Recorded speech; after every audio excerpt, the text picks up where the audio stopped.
साडे मुआशरे दे अंदर जिहड़ी औरत बेवा हो जाए, जिहदा खामन दुनिया तो चला जाए, ਉਹਨੂੰ अच्छी निगाह नाल नहीं वेख्या जाता। अगर वो बेवा हो के खामन दुनिया तो टुर गया है, अपने भरावां दे घर आ गई है, मापियां दे घर आ गई है, 2-4 महीनों तो बाद वो भरावां वास्ते भी बोझ बनन लग पैंदी, भरा उन्होंने बोझ समझन लग पैंदे ने।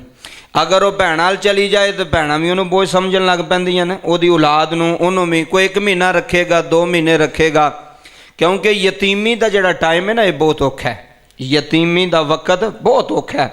उन्होंने पुछो जिहड़े इस वक्त च गुजरते पे ने, ते जिहड़ी किसी दी धी आके बेवा होके वापस आ जाती है, हुण माँ प्यो तो नहीं उन्होंने घरों कढ़ सकता। जिन्ने जोगा बाप होवे वो बाप उहदे नाल तामन करदा, उहदी खिदमत करदा, उहदे बच्चों नाल प्यार करदा।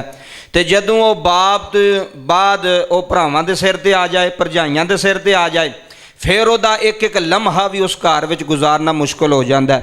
एक एक वक्त भी गुजारना मुश्किल ਉਹਦੇ वास्ते मुसीबत हो जाती है, परेशानी हो जाती है कि बेवा औरत ना अच्छा सलूक नहीं किया जाता। लोग आते हैं तू अपने घरों उजड़ के इत्थे आके बह गई है साढ़े घर, भरा भी नफरत करते हैं, भरजाइयां भी नफरत करदियां ने, मल्लेदार भी उहदे नाल नफरत करते हैं। एक गल बड़ी तवज्जो नाल सुनो। एक सहाबी रसूल हज़रत खिफाफ बिन इमा, ये सहाबी रसूल होए ने, इन्हां दी बेटी बेवा हो गई, उहदा खामन दुनिया तो चला गया। सहाबी रसूल दी बेटी सी, वो बेवा हो गई। बेवा होके तो मदीना शरीफ आ गई, तो रस्ते में ना हज़रत उमर लभ गए। हज़रत उमर इबन खताब रजी अल्लाह तआला अन्हो। हज़रत उमर नूं वो जदों मिली ना, उन्हें आके ना अर्ज की कि उमर मैनू पहचान है, मैं किदी बेटी हाँ? मैं उस सहाबी रसूल दी बेटी हाँ जेड़ा आपी ते अपना पुत्र जंगे ओहद विच जंग लड़ता रहा, मुहासरा करता रहा। मैं हज़रत खिफाफ की बेटी हाँ, तो की हो गई हाँ? बेवा। की हो गई हाँ? बेवा। हज़रत उमर इबन खताब ने जो सुनिया तो आप दे लूं कंडे खड़े हो गए। आपने ये नहीं फरमाया वे तेनों कितना खर्चा चाहिए, 10,000 चाहिए, 20,000 चाहिए, केड़ा केड़ा घर के काम ने मैं करवा देना, या जिस तरह साढ़ा 9 बजे आवी, 10 बजे आवी, दफ्तर टाइम आवी, फलाने नूं मिली तो फलाने नूं मिली तो फिर तेरे नाल कोई तामन करांगे। हुण हज़रत उमर का वेखो अंदाज, कुर्बान जाइए। हज़रत उमर उस वक्त एक ऊँट लिया, माले गनीमत विच 2 बोरियां, किनियां? 2 बोरियां जनाबे उमर इबन खताब रजी अल्लाह तआला नूं 2 बोरियां लद के समान भी विच सी, उहदे विच चांदी भी सी, उहदे विच नगदी पैसे भी सन, दिरमो दिनार भी सन। वो 2 बोरियां लद के ना तो हज़रत खिफाफ की बेटी जी बेवा होके आई सी ना मदीने, वो ऊँट की लगाम उस बेटी के हाथ में फड़ाई तो कहन लगे धीए ए ऊँट भी तेरा है तो समान भी तेरा है। सुभान अल्लाह। ये सलाम है, ये शरीयत है कि बेवा नाल सलूक किवें करना है। अल्लाह हज़रत उमर की सकी बेटी नहीं सी, यार दी बेटी सी, लेकिन सलूक ही कीता, फरमाया ऊँट भी लै जा ते 2 बोरियां में जिन्ना समान है घर पीन का, खाण पीन का सारा समान भी, पैसे भी दिते, चांदी भी दी, लै जा। तो फरमान लगे धीए अगों भी जो तेरा ये ख़त्म हो जाएगा ना, तो मैं तेरा सोचा होया है, अल्लाह ने सारी ड्यूटी लाई है, अगों भी इंशाअल्लाह तेरे घर समान पहुँचता रहेगा, तेरे घर समान पहुँच। तू परेशानी नहीं लैनी, टेंशन नहीं लैनी। उमर दे होंदियां तेरा रब तेरे नाल है, उमर तेरे नाल है, तेरे घर समान पहुँचेगा। इत्थे की होंदा जी, तवज्जो करो, इत्थे 1000 रुपया दे के तो तस्वीरां बनाई जांदियां जी, ए वेखो जी असीं खैरात करने पे, असीं सदका पे वंडने, असीं बेवा औरतां दे सिर ते हथ रखे आ। देना भी तो नाल उन्हां दी तजलील भी करनी, देना भी तो नाल जलील भी करना। सक्का भरा बेवा भैन नूं कोई 10-20 हज़ार रुपया दे छड़े तो आंदा मेरे साण थले ही रवे सारी जिंदगी, मेरे सामने अख ना चुके, मेरे सामने गल ना करे, ये बच्चे भी मेरे गुलाम रहन, ये भी मेरी गुलाम रवे। ए इस्लाम सुनो, शरीयत सुनो, इस्लाम की कहंदा है।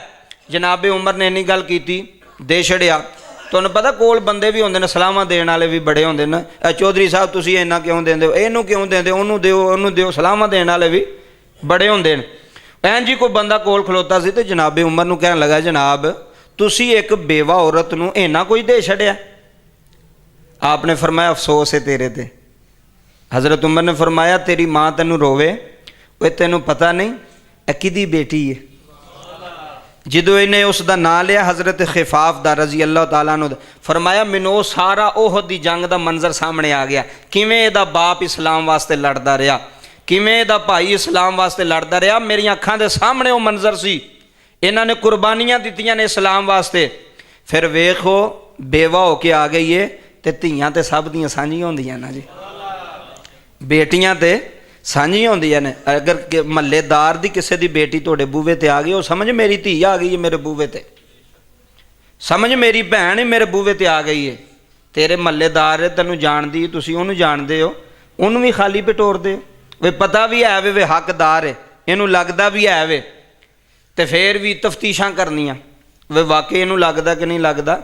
ਜਿਹੜਾ ਬੰਦਾ ਤਫਤੀਸ਼, ਸ਼ੁਕਰ ਕਰ ਅੱਲਾ ਸਾਡੇ ਬਾਰੇ ਤਫਤੀਸ਼ ਨਹੀਂ ਕੀਤੀ ਵੀ ਇਹਨੂੰ ਇਹ ਗੱਡੀ ਦੇਣੀ ਚਾਹੀਦੀ ਕਿ ਨਹੀਂ, ਇਹਨੂੰ ਇਹ ਕੰਮ ਦੇਣਾ ਚਾਹੀਦਾ ਕਿ ਨਹੀਂ, ਸਾਡੇ ਤਾਂ ਇਸ ਮੂੰਹ ਹੀ ਨਹੀਂ ਇਸ ਲਾਇਕ। ਹਜ਼ਰਤ ਉਮਰ ਨੇ ਦੱਸਿਆ ਵੀ ਬੇਵਾ ਅਗਰ ਭਰਾਵਾਂ ਦੇ ਘਰ ਆ ਜਾਏ ਤਾਂ ਭਰਾਵਾਂ ਨੂੰ ਉਹਨੂੰ ਦੁੱਖ ਨਹੀਂ ਦੇਣਾ ਚਾਹੀਦਾ, ਭਰਾਵਾਂ ਨੂੰ ਉਹਨੂੰ ਤਾਣੇ ਨਹੀਂ ਮਾਰਨੇ ਚਾਹੀਦੇ, ਭਰਜਾਈਆਂ ਨੂੰ ਉਹਨੂੰ ਗੱਲਾਂ ਨਹੀਂ ਕਰਨੀਆਂ ਚਾਹੀਦੀਆਂ। ਉਹਦੇ ਤੇ ਮੁਸ਼ਕਲ ਵੇਲਾ ਆ ਗਿਆ, ਮੁਸ਼ਕਲ ਟਾਈਮ ਆ ਗਿਆ, ਉਹਦੇ ਨਾਲ ਖੜੇ ਹੋ ਜਾਓ, ਮੁਸ਼ਕਲ ਵੇਲੇ ਉਹਦਾ ਸਹਾਰਾ ਬਣ ਜਾਓ। ਬਾਪ ਵੀ ਸਹਾਰਾ ਬਣੇ, ਮਾਂ ਵੀ ਸਹਾਰਾ ਬਣੇ। ਬਾਬਾ ਜੀ ਇਸਲਾਮ ਆਂਦਾ ਹਜ਼ਰਤ ਉਮਰ ਨੇ ਇੰਨਾ ਕੁਝ ਦਿੱਤਾ ਤੇ ਦੇ ਕੇ ਫਰਮਾਇਆ ਤੂੰ ਉਹਦੀ ਧੀ ਨਹੀਂ, ਤੂੰ ਉਮਰ ਦੀ ਵੀ ਧੀ ਹੈ, ਤੂੰ ਮੇਰੀ ਵੀ ਬੇਟੀ, ਤੇ ਤੇਰਾ ਸਾਰੀ ਜ਼ਿੰਦਗੀ ਦਾ ਬੰਦੋਬਸਤ ਹੋ ਗਿਆ। ਐ ਨਹੀਂ ਮਹੀਨਾ 2 ਮਹੀਨੇ ਦੇ ਕੇ ਤੇ ਥੱਕ ਗਏ, ਸਾਰੀ ਜ਼ਿੰਦਗੀ ਦਾ ਬੰਦੋਬਸਤ। ਤੈਨੂੰ ਹੁਣ ਕਿਸੇ ਦੇ ਬੂਹੇ ਤੇ ਜਾਣਾ, ਤੈਨੂੰ ਹੁਣ ਕਿਸੇ ਕੋਲ ਮੰਗਣਾ ਪੈਣਾ, ਧੀਆਂ ਵਾਸਤੇ ਪੁੱਤਰਾਂ ਵਾਸਤੇ ਕਿਸੇ ਕੋਲ ਨਹੀਂ ਜਾਣਾ ਪਵੇਗਾ। ਇੰਜ ਦੇ ਕੰਮ ਕਰੋ, ਫਿਰ ਅੱਲਾ ਦੀ ਜ਼ਾਤ ਖੁਸ਼ ਹੁੰਦੀ ਹੈ। ਮਾੜਿਆਂ ਬੰਦਿਆਂ ਦਾ, ਬੇਵਾ ਔਰਤ ਦਾ, ਜਿਹਦਾ ਸਿਰ ਤੇ ਸਾਈਂ ਕੋਈ ਨਹੀਂ, ਜਿਹਦਾ ਕਮਾਉਣ ਵਾਲਾ ਕੋਈ ਨਹੀਂ।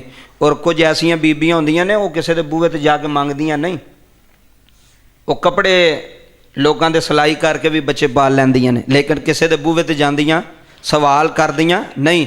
ਇਹਨਾਂ ਬੇਵਾ ਔਰਤਾਂ ਦਾ ਖਿਆਲ ਰੱਖੋ, ਇਹਨਾਂ ਗਰੀਬ ਔਰਤਾਂ ਦਾ ਖਿਆਲ ਰੱਖੋ ਜਿਨ੍ਹਾਂ ਦਾ ਕਮਾਉਣ ਵਾਲਾ ਕੋਈ ਨਹੀਂ, ਜਿਨ੍ਹਾਂ ਨੂੰ ਲਿਆ ਕੇ ਦੇਣ ਵਾਲਾ ਕੋਈ ਨਹੀਂ। अगली बात बड़ी ज़रूरी और अहम बात,